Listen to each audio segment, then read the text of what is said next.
What it is, you know what it is. It's the I Do It for Hip Hop podcast. Hashtag the sound of now 2026. It's me, your boy, the sarcastic criminal, the hip hop king of the north, the three-eyed raven of rhyme, great pharaoh. And I am joined by the profound conqueror. He is the mumbling mushroom, the Bentley driving extraordinaire, and Mr. Can I Live?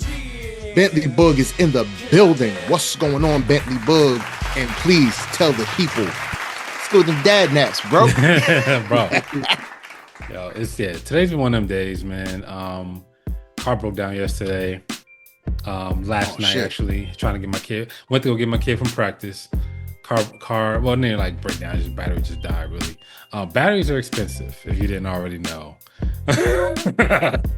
If you thought batteries were still $80 to $100, you're dead ass wrong. You dropping at least two. At least two. 4, nigga. Yeah. 4. Like, I don't know. What battery do you need? I don't fucking know, man. He probably got 4? Honestly, it's a newer car. He probably got a glass mat battery. Bro, it's expensive. I was literally talking to the girl at the counter, and I was like, batteries ain't $80 more. She was like, when last time you had an $80 battery? I was like, about 3 cars ago. I was like, but it still don't make no goddamn sense. Literally, that was like shit like the battery for my truck. I drive a Ford Explorer, 2015. Mm-hmm. Still got a physical key. None of that keyless entry. You know what I mean? I can push the buttons on it to unlock it, but I still got to put the key in it. One of the main reasons why I love my car is I can still go to Walmart and get probably a solid 70% of the shit that I need to fix, anything that's broken on my car. Yeah. That's why I was like, when I needed a new engine, I was like, I'm not going to the dealership and getting some new shit that I can't work on no more. Change them engines out. Let's go. Yeah, bro. You know, I want to be able to fix my own shit. Not having that damn key is probably like a gift and a curse, especially when it comes to my wife.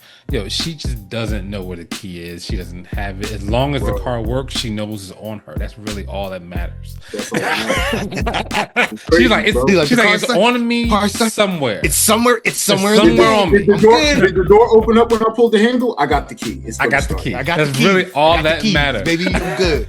Yo, so seriously, like, we don't know, like, our car and our house are basically automated in that way. You know what I'm saying? Where you don't need a key. You know what I'm saying? So it's like, we don't even have keys anymore now. I'm just like, yo, this is about to be bad. Like, because if we fuck around and like get locked out of the house, like we gotta use an app, nigga, like, just to get in. Yo, that's my biggest fear, because I want to put one of the keyless door locks on my front door. I'm like, what if I like lose power? I carry my key. I carry my key all the time. I got one, but it got a key option. So yeah, mine got a key option. I got to get one with a key option there. Yeah, so I'm Panic McGee. Like, oh man, what if I go to? Oh my god. Yeah. That and then too many kids know where I live. It's because, you know, we live right up the street from my kids' school and shit like that. It was like too many kids know where I live to see my kids putting in a key number, and then I'll be like, man, what the fuck is happening? They can't. You got let, like I told my kids, you get his number, I'll beat you up like I don't know you. But yeah, other than that, man, work been crazy. Getting ready for this weekend. My kid, he's in sectional, so I'm driving around all fucking week. Get him to practice and shit like that. So yeah, that's pretty much it. No, that's what's up, man. Yo, we also have with us, he is the robber unreasonable, the Big Daddy Mac, the Mac truck. He ain't from the block, but he is.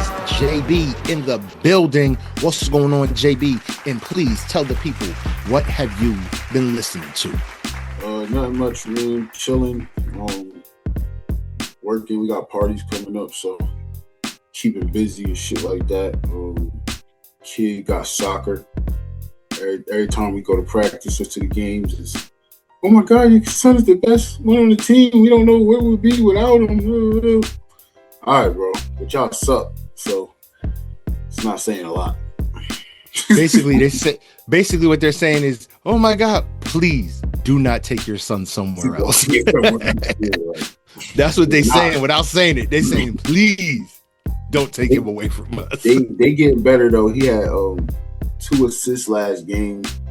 Nice. Every time he go to try to score the goal, they just crowd him. So I told him, get everybody to you and just pass it and trust your teammates. So they've been doing that.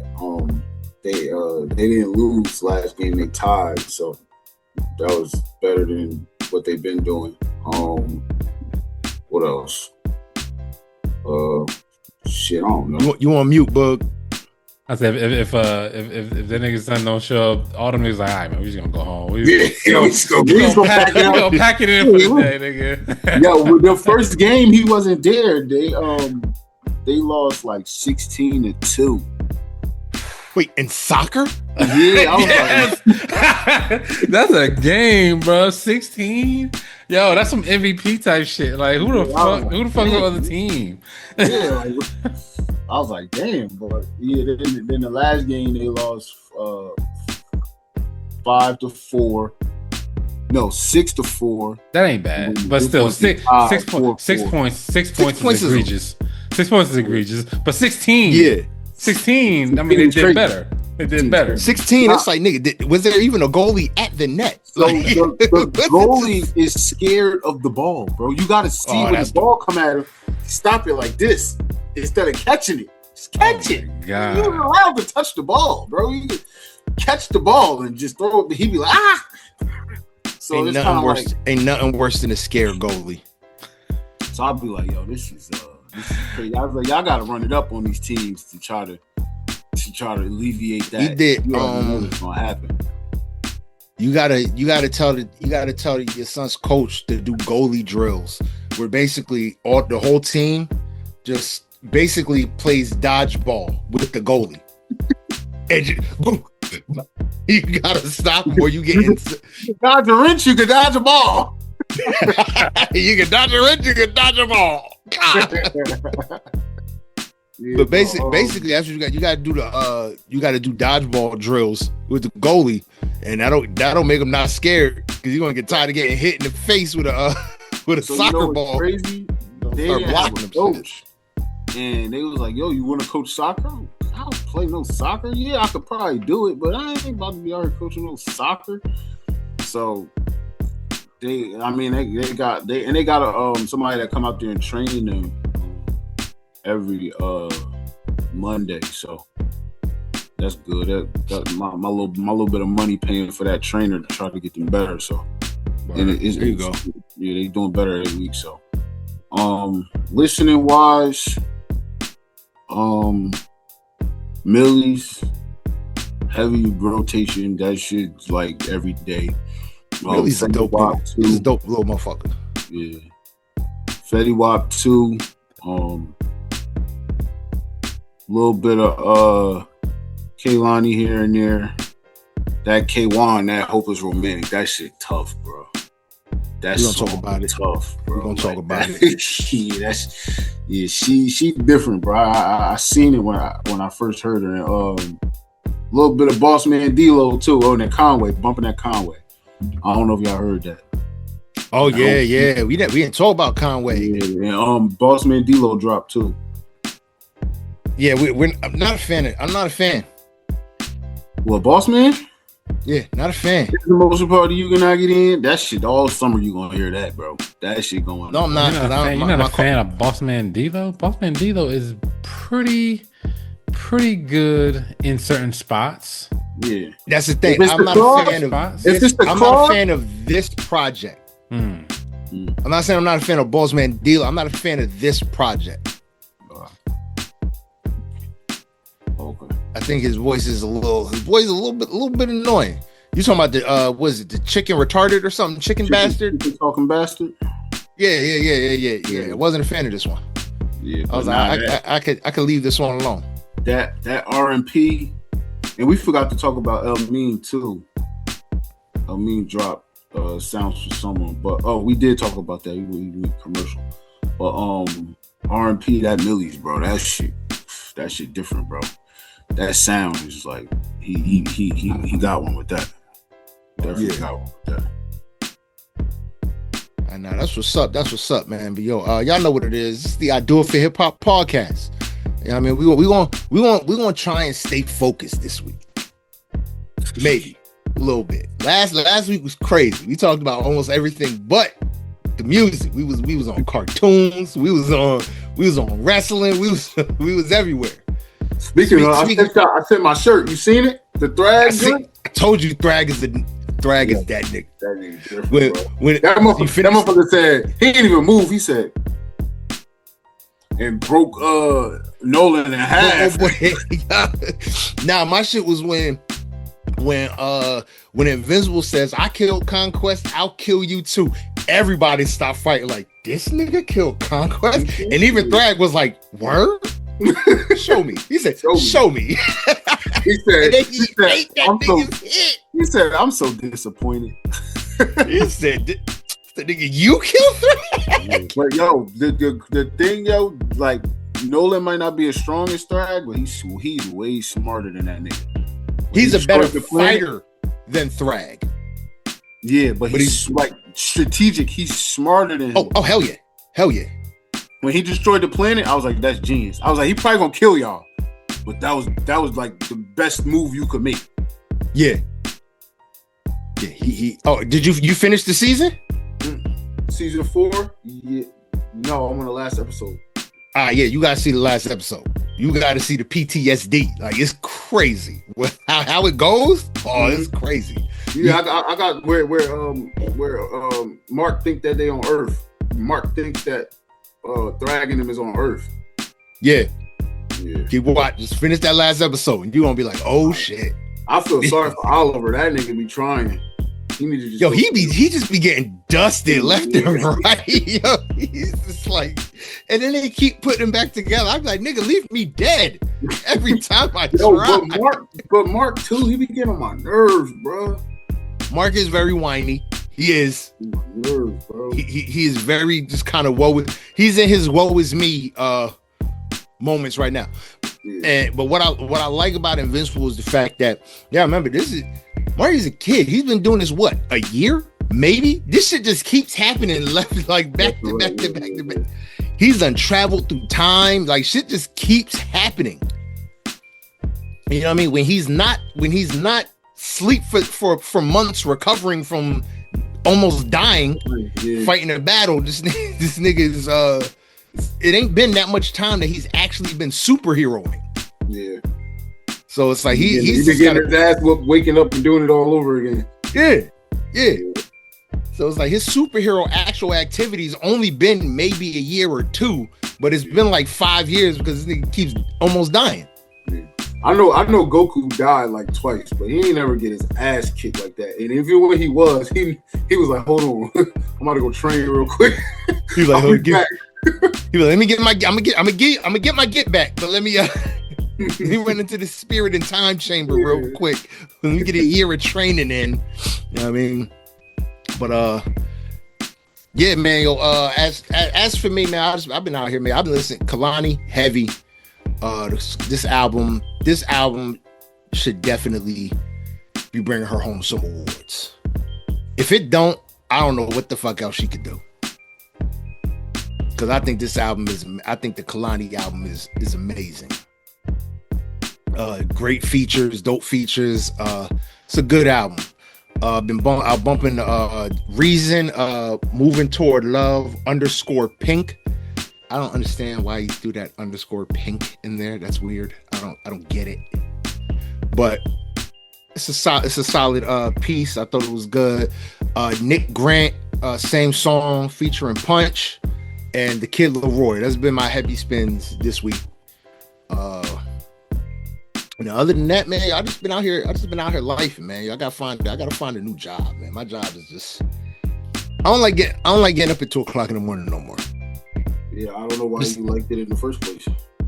I never liked it, but I love getting off at 12 o'clock. Getting off at 12. I was like, getting off is probably what you like. Pause. Who doesn't like getting off though? Nigga, what? Nah, you got now. When you say it back in your head, pause. Sound kind of crazy, bro. I don't even hear it, bro. Like, y'all... say it again in your head. No, I get it. I just don't. I would never hear that if y'all didn't say it. It's all good, Mano. It's all good. Yeah, word is you and Mano, y'all gotta sit down and have a conversation, bro. Cause that nigga Mano, I'm not doing this bullshit with y'all. He said, "Fuck that, I'm not doing it." he just gave up on it. He said, "Fuck this, it's over." I don't want to play this game no more. You don't want to play why? Because you bad at it, nigga. Yeah, he said, "I ain't playing this game with y'all, bro." Shit, but yeah, like I said, I'm just over getting up at 2:00 in the morning. This shit is for the birds. I want a nice regular job. Even if I could do like a 5 to like 2:30, I'd be happy. Bro, but that's the thing, bro. There's nobody paying out here, bro. Like none. Niggas, I went to a job interview today, so I'm like, what's the pay, bro? Because after the last situation, I need to know. Y'all ain't about to have me do tryouts and then. Yeah, I don't even like, because I get calls from like recruiters all the time. First thing I ask, what are the hours? What's the pay? I don't want to waste your time or mine. Yeah. And if they say, oh, well, we can discuss the pay. No, we're discussing it right now. If you can't tell me what the pay rate range is, then I'm gonna tell you what I want so you can say no. Yeah. Like, just tell me right now so we're not wasting one another's time. Yeah. Like, I got some great offers, like in other states.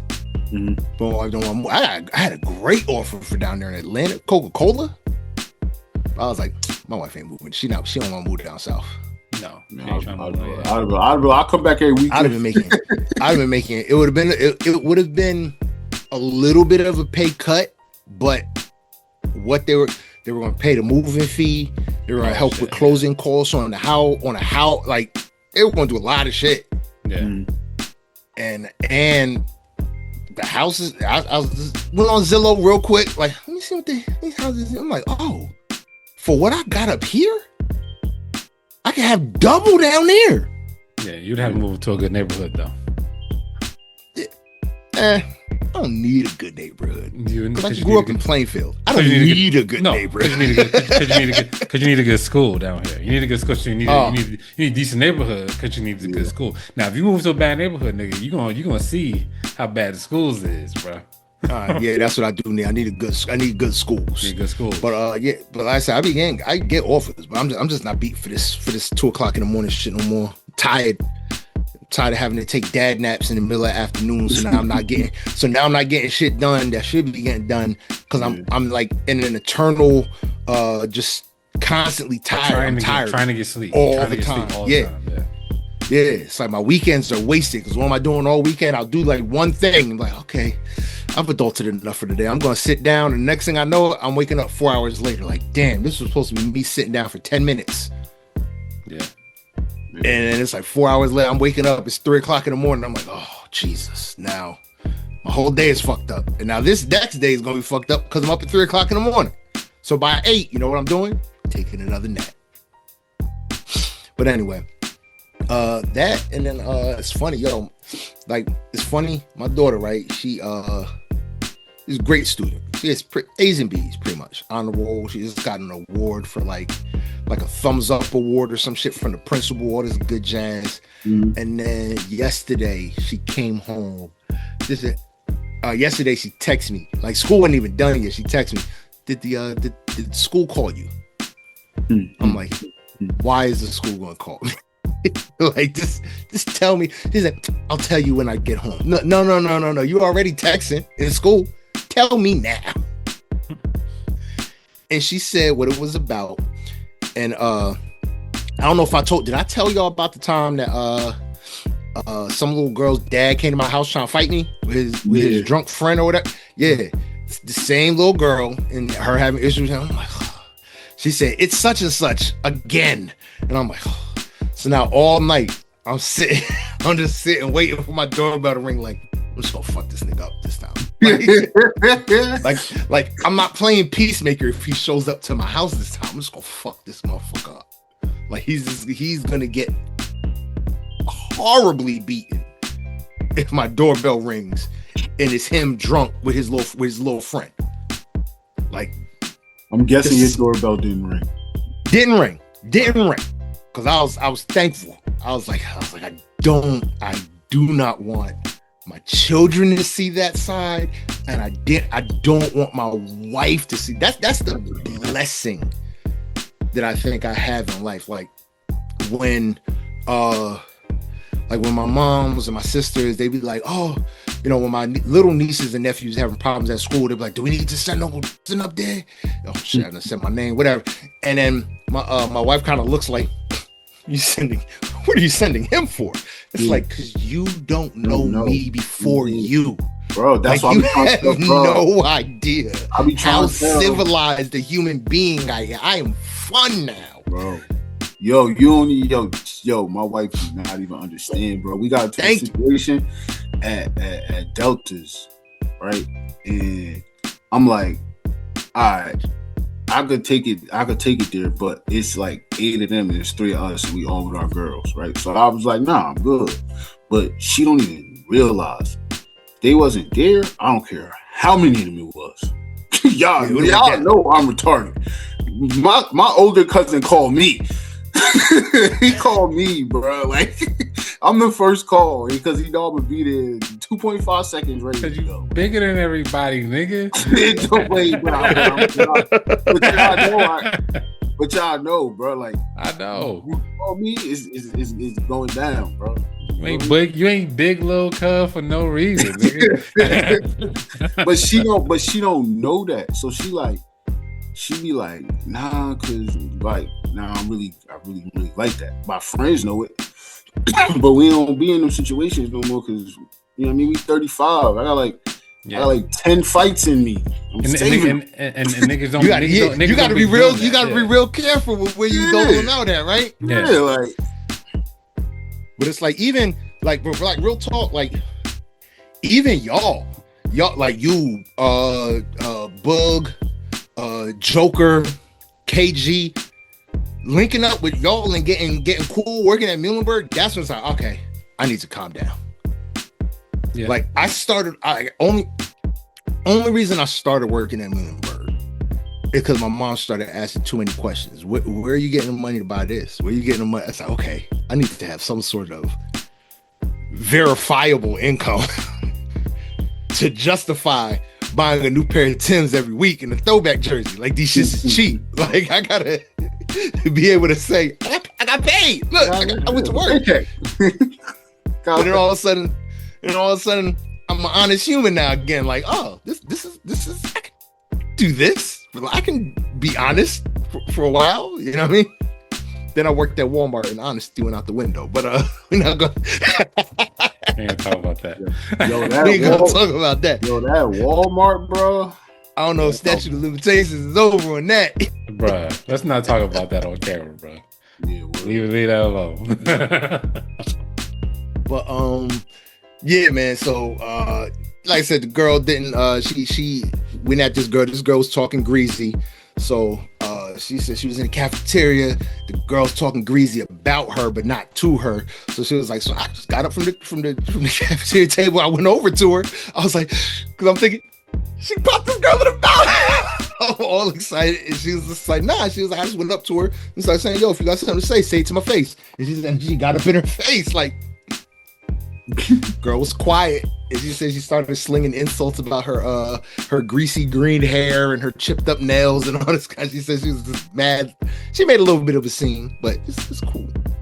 But you gotta understand. Like, you like 6'5", and your daughter is like 5'10". 5'10". 5'10". Right? So not a small human. So whoever this girl is, she approached. She was like 13. Yeah. Yeah, my niece is. She's looking down on this girl. She's looking down on whoever the fuck she approached. Yeah, she was like, all right, I ain't fucking with you today. She's like, never mind. Yeah, like, the thing about it is the girl know she tall. But when you get up on, you be like, all right, yeah, you tall, bro. Like, I'm good. and then what makes she's 6 foot. Yeah. Like, what the fuck? Why y'all so tall, man? Yeah. So I don't know what it is. And then she my daughter was like, and I told her in the cafeteria, you not about that. Your whole family ain't about that, because your dad tried to come to my house with some other drunk dude, and my dad was gonna whoop your dad. He's like, my dad ain't no small person. He's 6'4", ran it down. She ran it in the cafeteria. I'm like, yo. You're like, now you put me in it? Just reminded this little girl, you not about that life, and your family ain't about that life. So you might as well just stop right now before you get rolled. You get rolled, and your dad and his drug friend get rolled. For real. So she come home, and then she said she had to talk to like the administrators and how to properly de-escalate the situation. So I'm a responsible parent. I'm here with mom, and we're just you gotta be responsible. You gotta do this. My daughter walked out my wife's office here. I took her into the kitchen. I said, look, because the little girl was even talking about her little brother. I was like, well, next time this little girl talk about your little brother like that, I was like, I will gladly pick you up from school because you socked this little heifer in the mouth. Like I was like, we'll go to McDonald's. I was like, we'll hang out until it's time. Who? Nah, not no more, because my daughter's in middle school. My son's still in elementary. He in the 5th? 4th. Oh, 4th. So I was like, yo, next. It's like, exactly. It's like, yo, you talking about a 4th grader, nigga? Like, come on, girl. Like, what are you doing? I was like, next time she talk, I was like, we'll hang out until 2:55, and then we'll pull into the driveway like nothing happened. We will pull into the driveway like nothing happened, because we was just chilling at McDonald's all for the whole afternoon, like whatever. But I think it's dope that my daughter's ready to go deep block for a little brother, as much, because it's like, as much as they fight in the house, that's what I want to see. Like, yeah, I just want to make sure they got, because that's old school code. We go war in the house. Yeah, because you ain't about to say nothing. Yeah. But outside, y'all better keep y'all fucking mouth shut. Yeah, I can talk as much shit about my sisters as I want. Because the moment you say word, hold up, nigga, watch your mouth. That's fin. What do you mean word? Like, wait a minute, you ain't about that. You ain't about this. So I rock with that, man. I appreciated it. And I just told her, I was like, yo, at the end of the day, make sure everything you do is in defense. I was like, never take the offensive. Always take the defensive. She was like, so what am I supposed to do? Just let her talk about it? I said, yeah. I was like, until she says some shit directly to you, let her talk. Yeah, that's all. But I said, but it's dope to see that my daughter, she kind of about that life. Because I always says, like, I was like, my daughter hits hard, she hits heavy, because I get bruised. So I know if she hits somebody else, it's gonna hurt. It's gonna hurt. Yeah. And I take a shower, I'm like, nigga, that's a bruise on my arm where she punched me. Like, I didn't think it hurt that much. But if I'm bruised, that means that shit hurt. My body reacted to the impact. So it's like, if she ever got to throw hands, I'm like, hopefully she get that lucky just one in, and then be like, all right, fight's done. Teach her to keep them hands up. Yeah, be throwing them motherfuckers like this. No haymakers, wide open. Nah.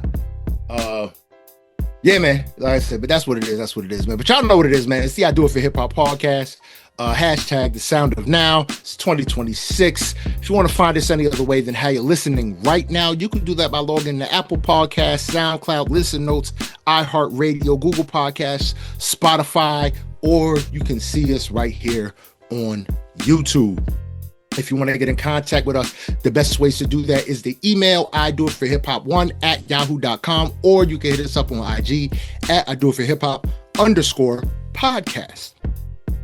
If you got music that you think we should be listening to and you think we should be talking about on this here show, those are the ways to get it to us. But please understand that if we think it's good, we're going to say it's good. If we think it's bad, we're going to say it's bad. If we think it is terrible, trash, kabibble, we're going to say that too. Why? Because music is subjective and it is subject to criticism from who? Us, the real people. Well, as I always say, as real as it gets, because Boog Boog is filthy rich, for those who don't know. He tries to act regular, saying shit like batteries are so expensive. You see how long it took him to realize that batteries are so expensive. He didn't say the battery was so expensive that he couldn't get it. He just said, hey, these cost a lot more than I remember. The last time Boog tracked his expenses, batteries were only $80. Because he's filthy rich. I mean, that's all I'm saying. Boog is filthy. And then JB, he's a secret industry insider. He's as regular as it gets when this dude, he's got his SAG card, SAG new media alert. He's got his SAG card. He's acting out here in these streets. He just knows things that he should not know. That's happening in music before they happen. You know what I mean? It's crazy. It's bananas. You know what I mean? But we're as regular as it gets. I mean, me, I'm regular. So I judge the podcast off of me. I'm regular. I don't do nothing special. I go to work every day. You know what I mean? But again, if you want to follow us, you can do that by logging on to Instagram's at I Do It For Hip Hop _podcast, or go to Facebook, I Do It For Hip Hop Podcast. You know what I mean? Let's get this joint rolling. You know, I just want to let's start it off with this Naomi Sharon. Naomi Sharon missed that the Martin Lou remix. This is electronics, dude. What are you sending this out here for? This shit was terrible. I ain't like listening to no electronic dance music.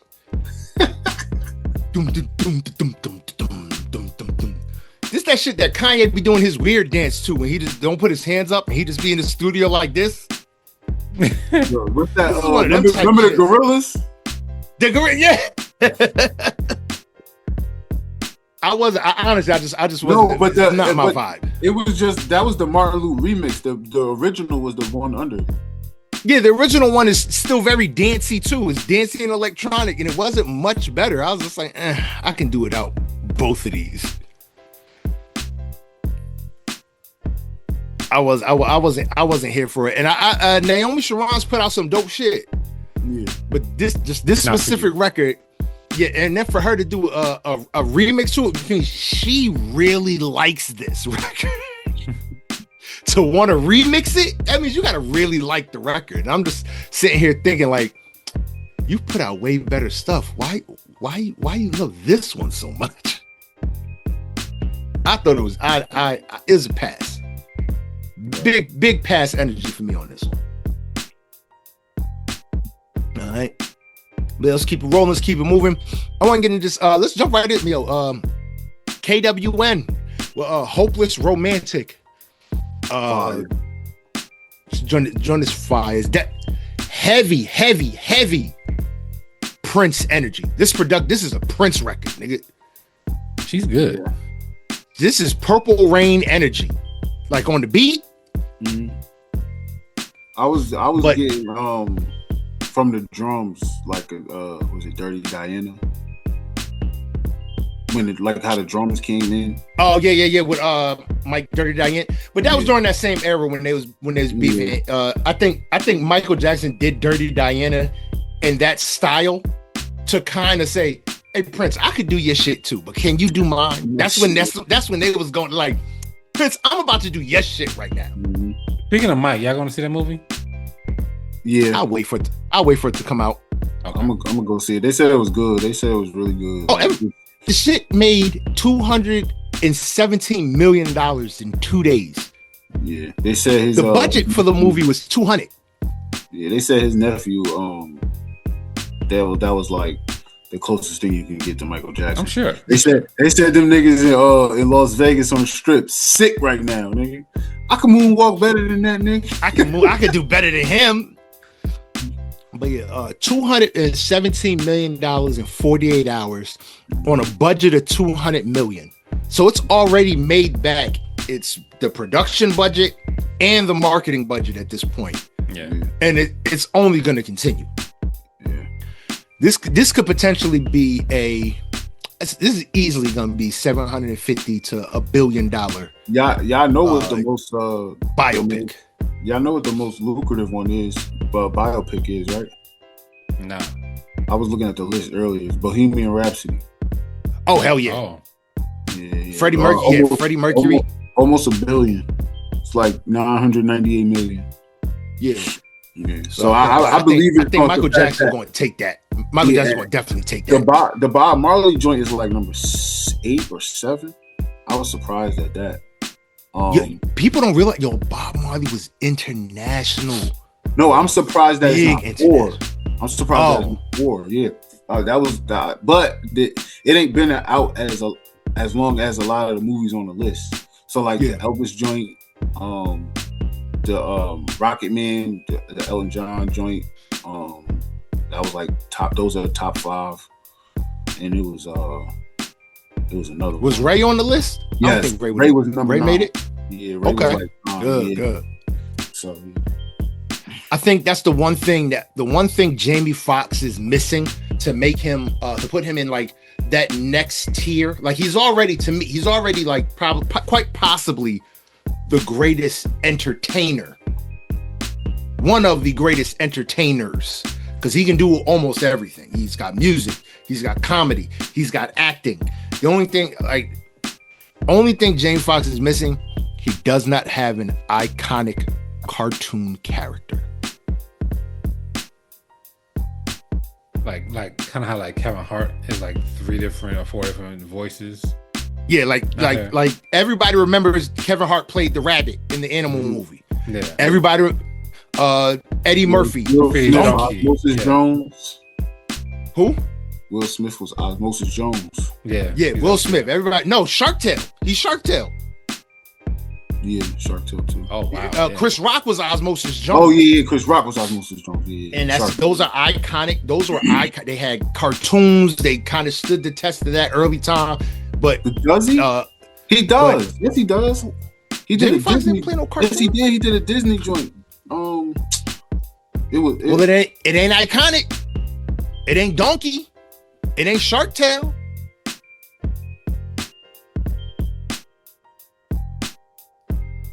I'm sure he did something else pretty good. Yeah, he did. He did Rio. Yeah, he did Rio. Oh, Rio wasn't it. Sorry. Rio wasn't it. I remember seeing that movie. That wasn't it. It was nice. It was cute, but it wasn't it. That's not taking him over the top.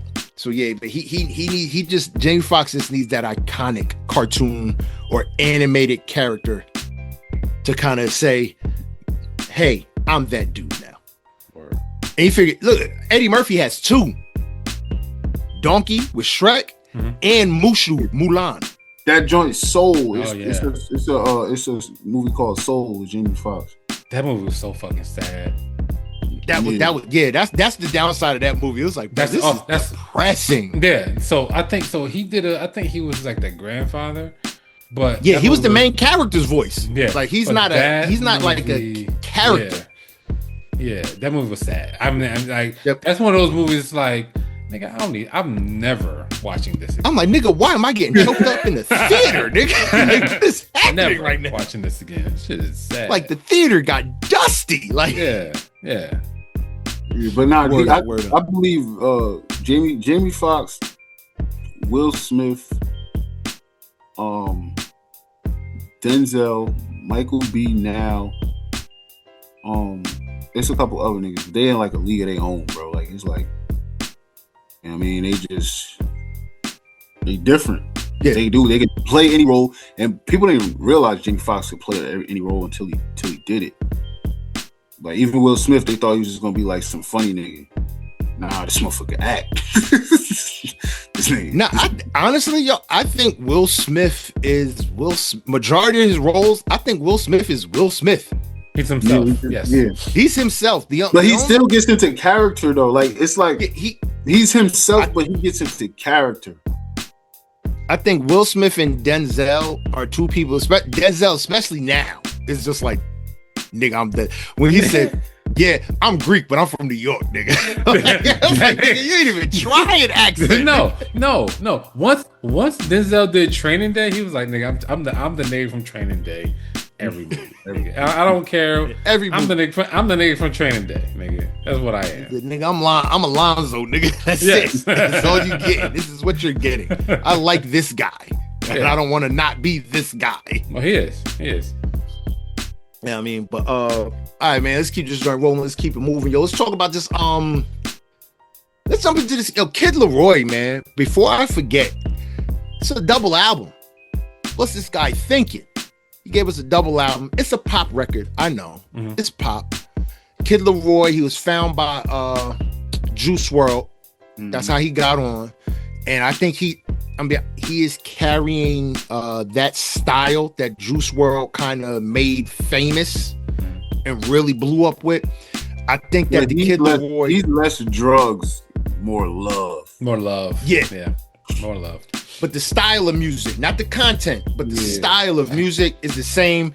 And I really rock with the Kid Laroi, man. This young bull he's extremely talented, and if he's the one doing the writing, he's got a great pen. He's the one doing the writing. Yeah, he is the one doing the writing. If he's the one doing it, then he has a phenomenal pen, and he's one of the motherfuckers where it's weird because it's like, nigga, how do you feel this shit? You're like 10. That's It's where I'm like, going.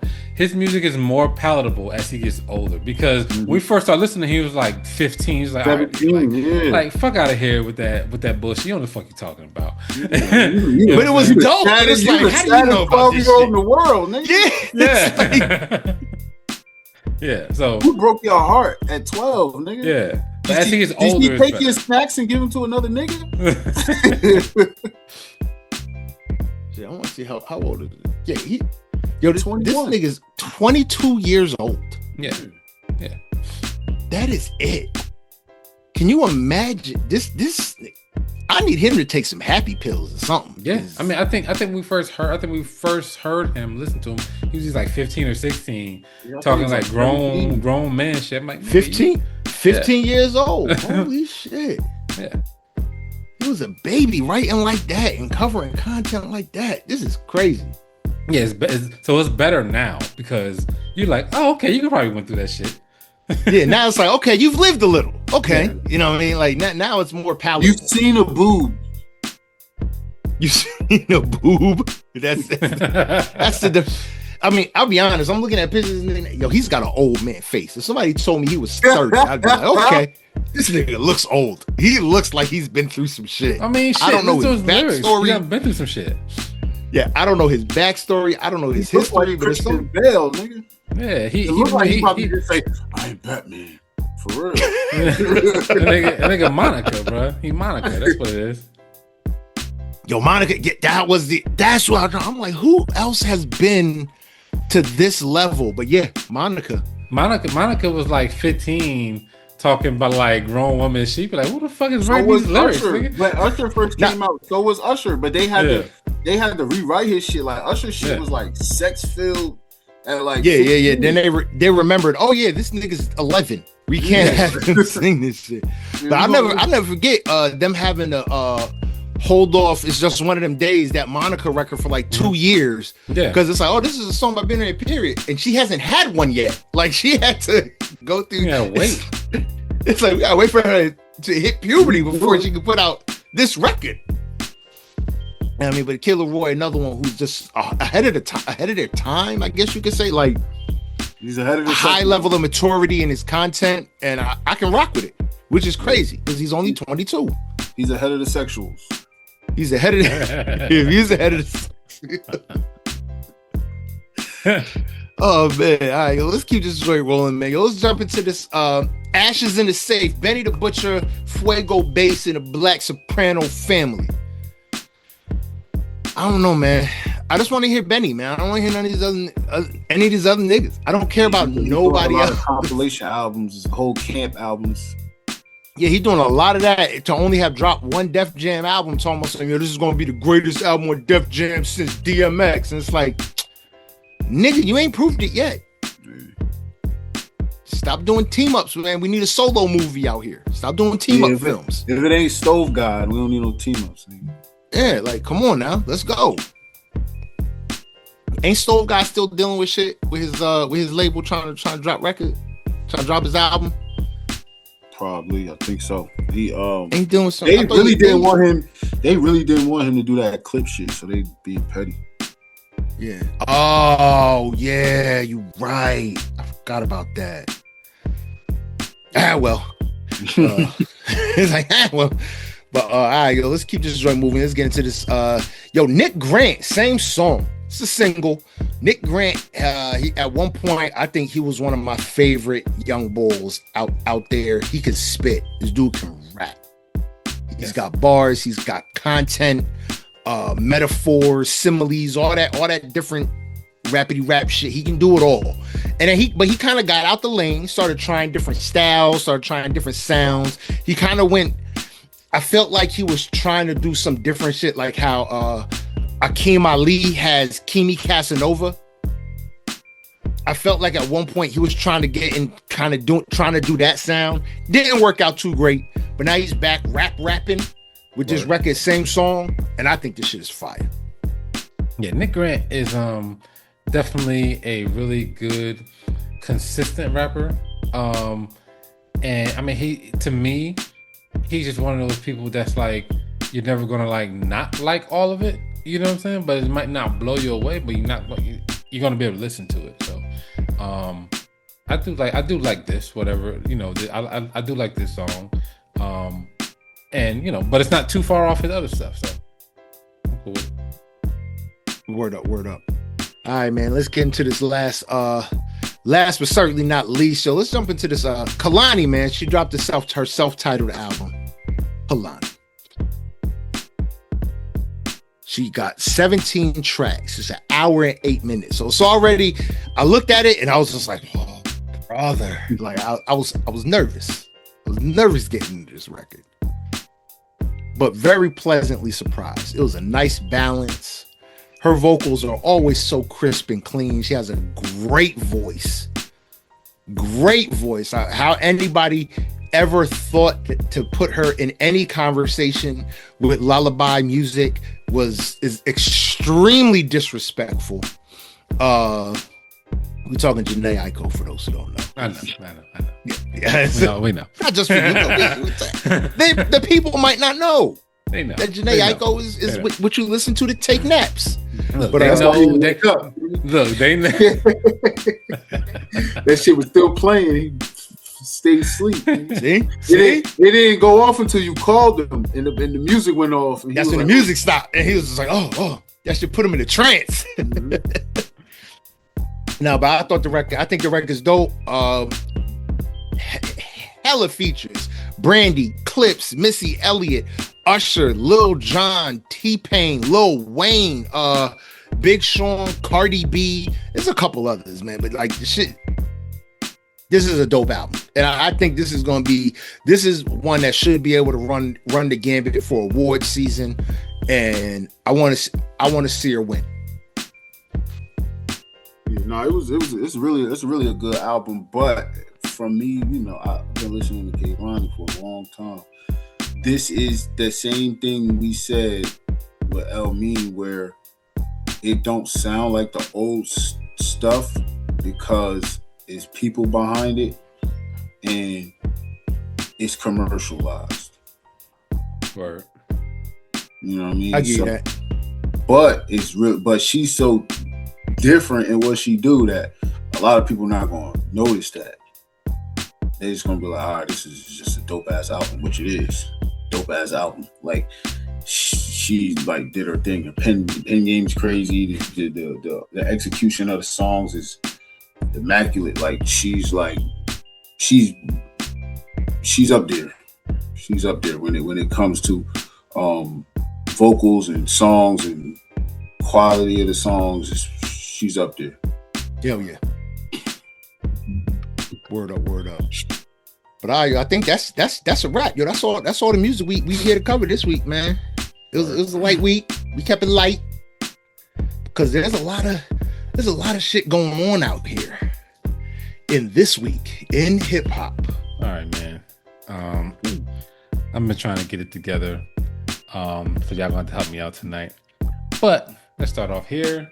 We got verses coming up. Motherfucking Rick Ross versus French Montana. I don't think I could care less about any verses possible. Bro, I was like, this is not going to help. This is not what we asked for. Like this is not None. something. This is not something that anybody's gonna be. I mean, maybe people will tune in for this, but like I don't know. I don't know I don't why see I this would tune one, in for like, this. If you did like Rick Ross with Rick Ross and T.I., I think that would have been a fire. You would get like French Montana. No, French Montana. Like that's not it. If French already did one with Tory. But I mean, all right. So French Montana's been out for a while. He's not. He has been on. He's not new. He's not new. But this is 20 hits, right? Hits is the key word that I think a lot of folks is forgetting. 20 hits. Like this is not popular artists. This is not known artists. This is 20 hits. Rick Ross has 20 hits. Well. I will say, Max not is home now, so he could do all not that. Hood hits. Yeah, not hood hits. Not hood hits. Not hood hits. We're talking hits. Hits. Because if we go on hood hits, French Montana done won already. We ain't even got to do bald this. Nigga, bald nigga, bald nigga, bald nigga, bald nigga. Yeah, we're not. Bro, I'm sorry to cut you off. Yo, I had to fry niggas up on Instagram. Bro. I don't know if y'all see. Bro, y'all know the bald fat nigga that be doing the hydraulic press with his head? I've seen this nigga once, and I was like, "What the fuck?" So my man String Bean, Ken String Bean, he posted. He said JB gotta chill out. He reposted it and said JB gotta chill out. Like, so I had to fry. I said he looked like he looked like Eddie. Remember Eddie? Whoopi Goldberg? Eddie? Yeah. Nick fan. So I started frying him. I'm like, yo, why you gonna do? You know, I'm in there. Why you catching strays, bro? Like a random stray all day, bro. I can't even be bald in peace. Bro, that's crazy, bro. That's crazy. It ain't safe out here. What you thought it was safe out here? Yeah, I seen that shit one day. I was watching YouTube, and like somebody was like, you know how they be doing, like having content, and they be like, oh, I'm gonna review somebody else's content and shit. That's what the fuck that was. And I was like, this nigga just be crushing shit with his head. What the fuck? Like all right, I got nothing else to do. That's what you like to do. All right. So that's what you like to do. Okay, it's like, but yeah. So Rick Ross, French Montana. I'm really not enthused about this. I mean, I know Rick Ross has 20 hits. I've heard them. Rick Ross has 5 albums. He's done multiple songs with DJ Khaled, T-Pain. Like, there's so many songs Rick Ross has been on. Rick Ross's feature McGee that he can blast features that were hits. Yeah, you know what I mean, he can go Devil in a New Dress. You know what I'm saying? Like that's a feature. So, oh my God, that was such a fire verse. So, with French, he got with the whole verses thing, because they ain't been doing 20 songs. So French might be safe. Bro, I get they might not be doing 20 songs. I get the format might have changed a little bit. You know what I'm saying? But the other ones they had on, they were at least like, hey, these people still have major hits, right? Yeah. And now it's like, hey, you're really gonna go D Block, nigga. That's where we're gonna go. Like, yeah, D Block was dope. Yeah, French Montana's dope, but not against Rick Ross. Yeah, and that's really all it is. It's not that French Montana is whack. That's just not. It's not a good matchup at all. Matchup, yeah. Like I said, put Rick Ross next to T.I. Put Rick Ross. Well, put him against somebody that we think he can lose against in a versus. Like, I guarantee. Like, to me, you're gonna be listening. Like, if you don't know French Montana's hood classics, you're gonna listen to this shit and be like, nigga, what is this? Like, you put that up against what? Yeah, against any Maybach music, anything, right? Well, Rick Ross has 5 Maybach music records alone, just like, Maybach Music Volume 1 through 5, and I don't think French has a record for me that will beat any of them. Well, the shit with Sway Lee, his coup de grace. Oh yeah. French got one. French has that. I'll say French. To me, French. If he don't play, what's the name of the fucking song? Swiss Montana, right? He gotta play Swiss Montana, right? If like that's his. To me, that's French Montana's best fucking song he's ever made in his life, right? And if you don't know, it's off of the Swiss Beats album. It's like the last song on there. Fucking insane beat. Like you're gonna bang your head against the steering wheel if you listen to that in the car. Right? But you see, it's not even the fact that it's not French that you're excited about. It's the Swiss Beats production. It's the beat. Like, that's crazy. You're not even excited about it. No, it's the beat. You're excited to hear Swiss Beats production. But my whole thing is he did one already versus Tory. He did this already. But the thing about it, you can do this versus Tory because Tory is like mainstream, but not at the same time. No, I'm saying French did a versus with Tory already.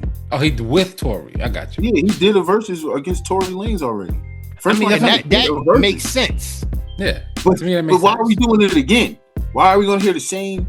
You understand what I'm saying about this? Yeah, I feel it's not like it's not like you gonna pick the same records. Yeah, it's gonna be the same. If those are what you consider your hits, then that's what you need to play. Unless you're telling me right now. But since then he came out with 2 albums.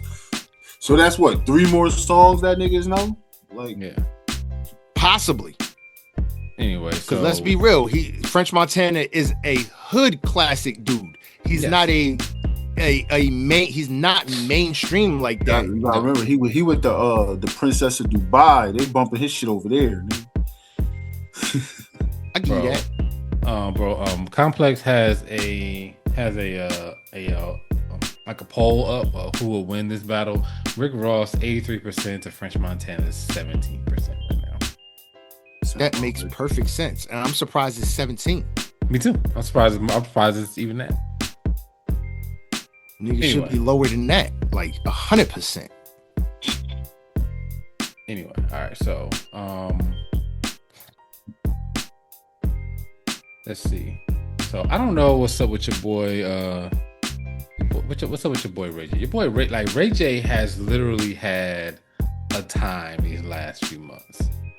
I don't know what's happening. So right now, noodle, bro. He's the definition. Like when you be like, what's a noodle? You just be like Ray J. I thought Russell Wilson was a noodle. I thought Russell. He's beating out Russell Wilson. Russell Wilson's a dweeb. Yeah, Russell wasn't a dweeb. He's just that nigga corny. Ray J said, he was on Cam Newton's podcast. He said that he slept with over 12,000 women and he's had over 3,000 threesomes. All right. I'm just like, so, all right. So if you had over 3,000 threesomes, right? Why would you like? I mean, to me, it's like two things that are like two of the same thing. You're like, if you had over 3,000 threesomes, right? Then like, why would you need to say you slept with that many? Because you don't need to say. You say, that's all I do is threesomes, nigga. I can't believe anything he said. I can't believe anything he says. Oh, no, I don't believe a thing he says. Ever. Especially, I stopped believing anything he said when he said you can't break him. Old boy broke him and he just went, so I don't care. Like right then and there, I'm like, I ain't listen to this nigga no more. Yeah, nobody cares what he. This nigga said it's confirmed at about 12,500. I'm just like you're counting, my nigga. Like, yo, listen. This is what you gotta understand, right? Just say a lot. Like to me, if you say 12,000, it's like, all right, nigga, whatever. You after a certain point, you stop counting. I lost. You count. Really do. I lost count. We don't know a number. And you're not gonna say 12, and you're not even gonna come up with a number like 12,000. Yeah, I'm not gonna guess. I'm just gonna say a lot. Too many to count. A lot. You know what I mean? I'm just gonna be like a lot. You know, after a while, you really stop counting. Even if you're in like the thousands, you're like, you can't think about that much. Yeah, and I mean, let's be real. He is a celebrity, and he's been famous his whole life. He's Brandy's brother. Like, the fact that he's Brandy's brother was gonna get him some before he even got on. Yeah. And then he got on extremely young. So the fact that his body count being heavy, 100% believable. Yeah, believable. But I don't believe that you know the number. Yes, I don't believe that you know the number. Yeah, no, like you said, just say a lot. Because Ray J is like 45. Yep. Right? At least. Yeah, probably, yeah. And this nigga Ric Flair just said he slept with over 10,000 women. And Ric Flair's like 80. 90.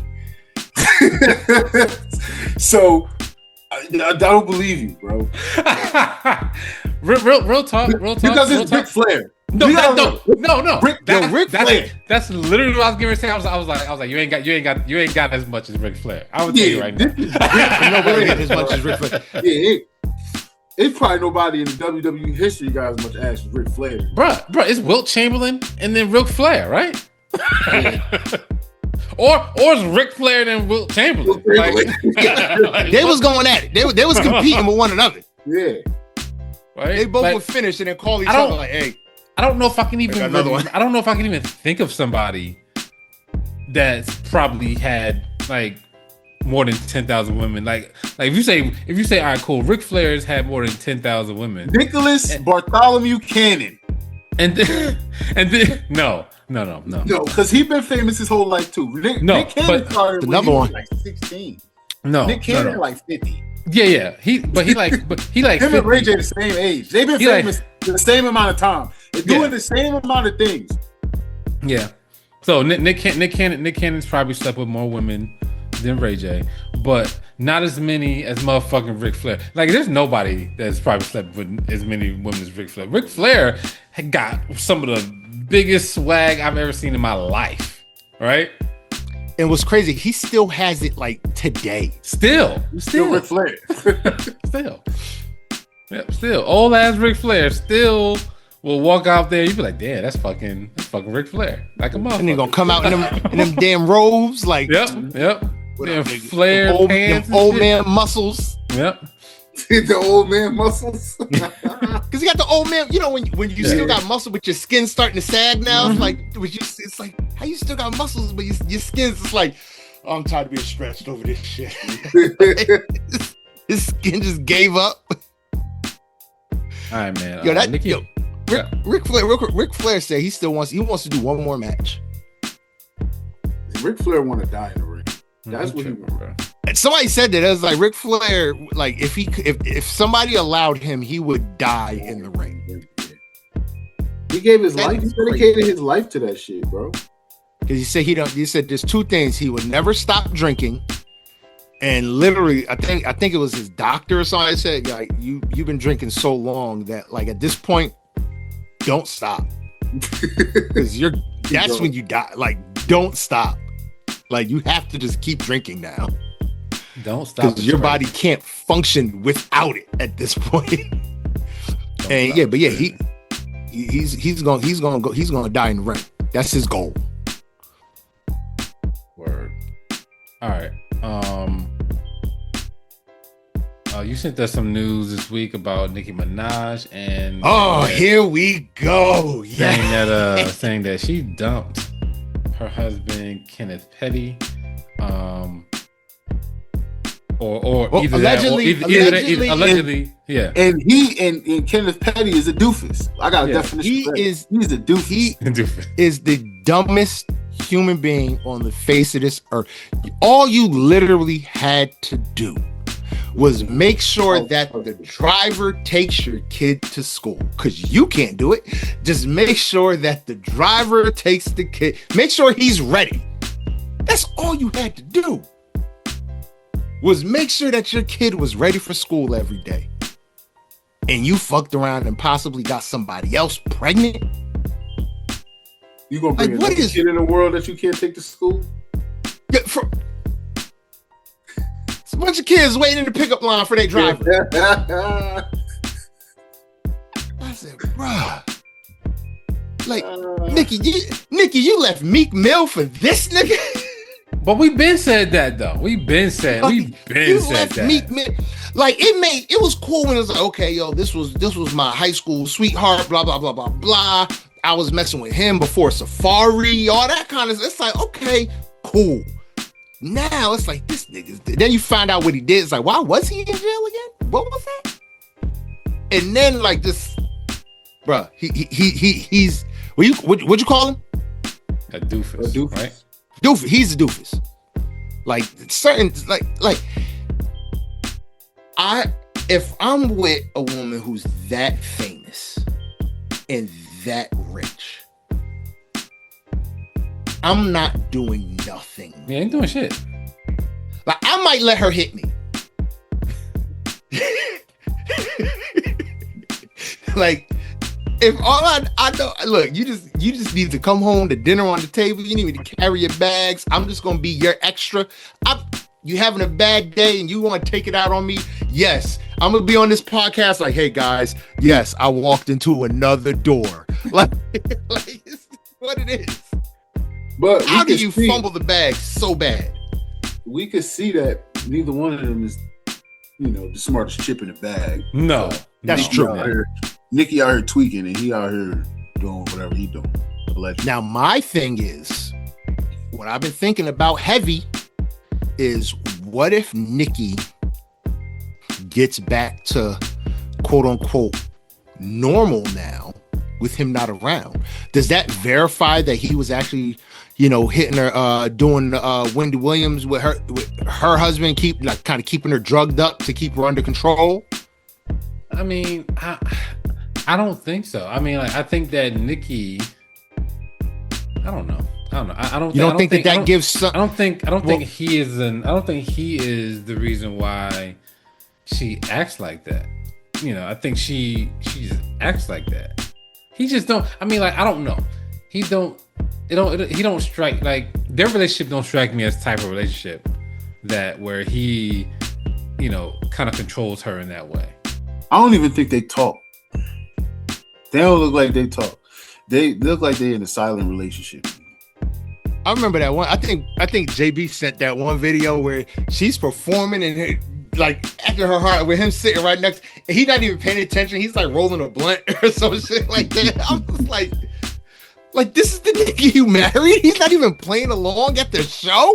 This nigga's there like looking stupid.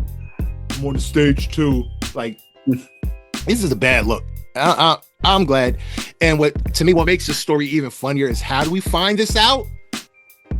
Because this nigga had to register that he lives in New York now. It's like, oh, you're moving again? All right, make sure you update that registry, bucko, because you're on the list. That's what makes it even worse. That because of that list, because of your past transgressions, you can't even hide it. It's coming out. Pause. Yeah. Books faces. Like, how'd you catch that? How'd you even catch yourself? You on mute. I never catch shit like that. All right. Let's move into. Y'all want to talk politics? Y'all want to talk any politics? No? Yes? No? Maybe? Yeah, we can talk politics. We can talk politics. Yeah. What y'all think about this whole another fake shooting? Yeah. Y'all gonna say the fake shooting? That's outside. That was outside.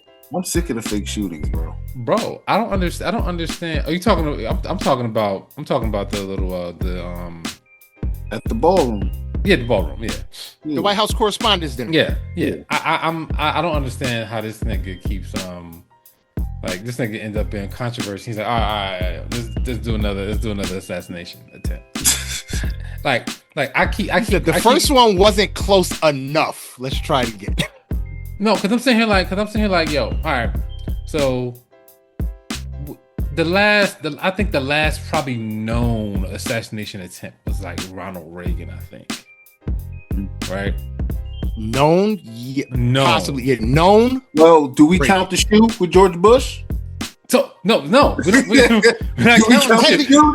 know what was on that shit. That nigga had said arsenic on it. that nigga said, yo, weave. You can dodge a shoot, you dodge the ball. But what's crazy, what I keep thinking about is like, yo, like like we don't get assassination attempts. Like we haven't had assassination attempt like that where nigga got that close in a long time, and we've had a black president in this country, right? So I was like, that's crazy. What's the odds? What's the odds of the same nigga in the same term having two? And a possible, because there's a possible with the nigga on the golf course, right? Oh yeah, the golf course shit was so two in a possible for the same nigga in the same term. Like either the Secret Service is big trash. I'm like, yeah, y'all know about everything overseas. Y'all can see me right now from space. Like y'all know when niggas walk in the airport. Y'all know y'all got all sorts of surveillance and everything. Y'all can tap all the phone lines. What do you mean a nigga ran through the hotel with guns on him? Well, that's the thing. Trump was trying to get rid of the Secret Service. So all of this is, making them look bad. Oh yeah, you got to remember, especially during that first attempt, and that kind of with that first attempt when he got his ear clipped. That was one of his big things. What do we need Secret Service for? What do we need them, bro? The fucked up thing about that first attempt is that like this nigga is on top of like a barn or some shit, and regular niggas is like, hey, there's a nigga up there with a rifle. I'm just like, if them niggas seen it, what do you mean a nigga with a rifle that could shoot the president got within the perimeter? What are you talking about? Like, oh, that nigga was hiding out in the barn? What the, like, why was this nigga, like, why weren't there 12 niggas in the barn already? What are you talking about? It's so strange. They left that nigga in the barn. It's the strange thing. I'm like, yo, bro, like I know the president gets assassination attempts all the time, right? Yeah, and I get that, right? And I know that some of them get close. And I was like, but what's the odds of this nigga getting two that's that close, and we ain't hear one for Obama? Like we have Obama, like we ain't got one on Obama, but like this nigga got two and a possible. That's to me. I'm like, I was like, I don't think the Secret Service is that bad. I don't think our surveillance is that bad where you could almost kill this nigga twice. It's not. Yeah, I want to know who if it's legit. Mm-hmm. I don't think it is. This is all conspiracy, allegedly. All conspiracy. Yep. All alleged. If it's legit and somebody actually is trying to take out the president, right? You would think that they would, like, I know niggas in Plainfield that got better aim than these niggas they hiring. Well, they don't want them. They don't want them to go through it. They're like, I'm just saying they can make it look a lot more convincing. Bro, nigga, more.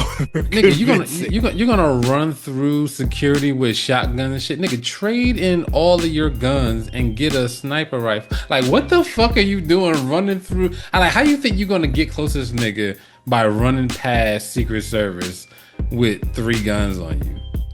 And where's the nigga in the carpool line? How did he get past the carpool line? What the fuck? Like, did this nigga valet? How did he get there? Like, this nigga valet? Like, there's no front desk with with the niggas' names. Oh, you're at table 5. How did he get past that nigga? The nigga Trump want the taxpayers to pay for a special ballroom for all these events. Yes. Where nobody can get in. Like, it's to be fair, or not fair, but to be on, like, I guess you could say play devil's advocate. Mm-hmm. America is one of the few places where we have to outsource all of that shit. The White House should have some sort of grand area to host all these things. They do. Where? The White House have got like 4 ballrooms, bro. But they're not ballrooms. They're little. No, they not. Like to see like the full heads of state and to do all these like correspondence dinners and shit like that. All of that shit ain't happening. That shit don't happen in the White House. Do it? That don't happen in the White House. They gotta find places to have that shit done. But the thing is, they don't want to have the amount of people that you would have to give clearance to come to the White House is so much work that they outsource the work of clearing these people and doing checks, and all they want to worry about is getting the president to and from safely. Fair game. Everything else, they don't want to do the logistics or none of that shit, because now the Secret Service has to work, and it's not just get the president from here to here. It's who's this, who's that, who just went to the bathroom. No, they outsource all of that shit. They only want to worry about the president, and he don't even want them to worry about him because he's trying to get him fired. So I don't say he. All they got to worry about the president. He don't even want them to worry about. Stupid. He want them motherfuckers from January 6th to protect them. Anyway, all right. We off that. I only have one more thing, and it's Klay Thompson. I know there's something else I can't remember. But y'all got anything else when we talk about Klay and Meg this week? What's my call it? What else was there? I wanted to talk about this. The bill I sent that the Billboard Top 50.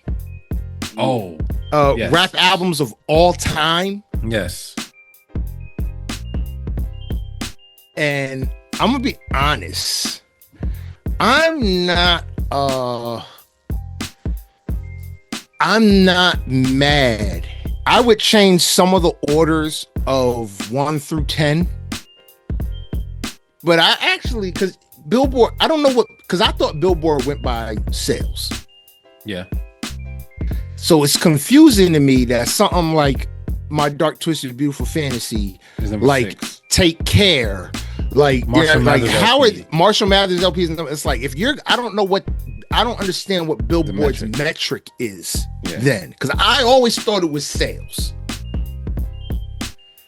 Because it's like, if it ain't like if Nas, because I won't argue. If somebody wants to say, I think Nas's Illmatic is the best rap album ever, they have a solid argument.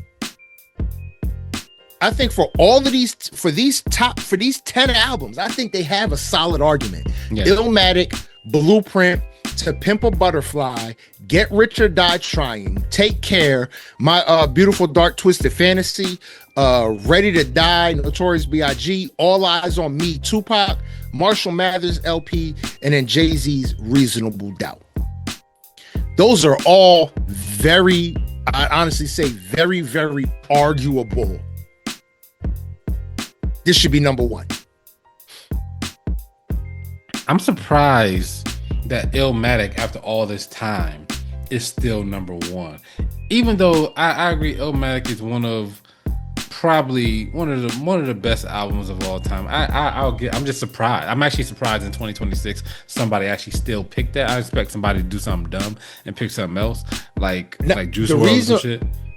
I think the reason why Illmatic, I remember what Nas did with Illmatic. His debut album changed how hip hop worked. Mm-hmm. Remember, in the beginning, it was you're a rapper, one producer makes your entire album.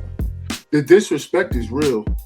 And then Nas did Illmatic, and he said, well, I'm going to use this producer and this producer and this producer and this. And that, from then on, hip hop was now different. Because now rappers realize, oh, I can be them. Because remember, it started off the DJ and the producer. That was the main, and the rapper accented the beat. Nas doing what he did kind of flipped it to where it's now the artist is in front, like 100, like this is 100%. All me. Yeah. It's not, it's not the Fresh Prince and Jazzy Jeff. Yeah. Now it's just Fresh Prince. Now it's just Nas. Yep. So I don't argue that. But what's disrespectful about the list for you, JB? The fact that DMX is not up there. Yeah, Flexing My Flesh. It's like neither one of DMX's first two albums. Neither one. I didn't notice that. That's kind of nuts. I'm like, neither one. He dropped two albums in 1 year, and neither of them are in the top 50. Yeah. I mean, Flesh. I mean, I would go as Dark and Hell is Hot. To me, that's my that one gotta be up there. To me, that's like a gots to be up there. That's a top 25 to me, and I'm not even like being that, because I would have said top 10 if I was being that guy, but top 25 at least. I'm surprised. I'm actually surprised that Kendrick Lamar has 3 of his albums in the top 15. Am I surprised by that? I think that's. I'm surprised. I'm surprised somebody did that. I was like, that's what like I would put him. I would put and Kendrick Lamar has 4 of his albums on this list, like Section 80s on this list. Yeah. Which I don't think Section 80 should be on this list. Forest Hills Drive is 28. Y'all hate that album. Yeah, I don't think that should be on this. No, y'all, because I do not like 2014 Forest Hill Drive either. I don't think that should be on this list. Astro World, no. Astro World is all time. No, that's the thing. You gotta think it. Like I think that for Rodeo this generation, better than Astro World. I think for this generation, they're gonna be listening to Astro World at our age. I think they're gonna be doing that. Like my kid, when he's 30 and 40, he's still gonna be listening to Astro World. Chief Keef Finally Rich. No. Yeah, Chief Keef and Polo G are one of the greatest rap albums of all time. Pop Smoke is on greatest rap album of all time. Yeah, it's I think they did. Well, they probably did that because Pop Smoke had a lot of fanfare and a lot of Juice WRLD. People love, bro. Them kids love Juice, bro. Them kids love Juice. Influential, yes. Them kids love Juice, bro. His style is influential, but he has not put out a body of work to me that falls into the category of greatest rapper of all time. But look at it like this. Like the Nas fans when he first came out are still the Nas fans of Illmatic. Like you're still going to be listening to Twisted Fantasy 10, 15 years from now, right? That's still going to be your favorite album, even though Late Registration is my favorite album, right? It's still going to be there. They got I get so Juice is like that for them. I get you got Cole on this, but they got the Off Season and Forest Hills Drive and No Born Sinner. Yeah, the Born Sinner is way better album than both. I think Born Sinner is his best album. That's his best work. That's my favorite J. Cole album is Born Sinner. Yeah, I mean, I think there's a bunch of things on here that they could have kept. Obviously, I think Graduation should be. I think Graduation. I'm sorry. Go ahead, Book. No. Go ahead. I think Graduation should be higher than 17 for what Graduation did for hip hop. Niggas wasn't thinking about making albums that are sonically built for stadiums. So do you think it should have been Kanye West made Graduate? You think it should have been before My Beautiful Dark Twisted Fantasy? No. Okay. I mean, because My Beautiful Dark Twisted Fantasy is a culmination of what Graduation, like it's the next evolution of Graduation. Like if Nas, it was written, I would put Graduation over College Dropout for what it did for greatest album of all time. I look at impact. I look at what it did for the genre as well. And that, to me, that's a big thing. How did it evolve? Did it evolve the genre?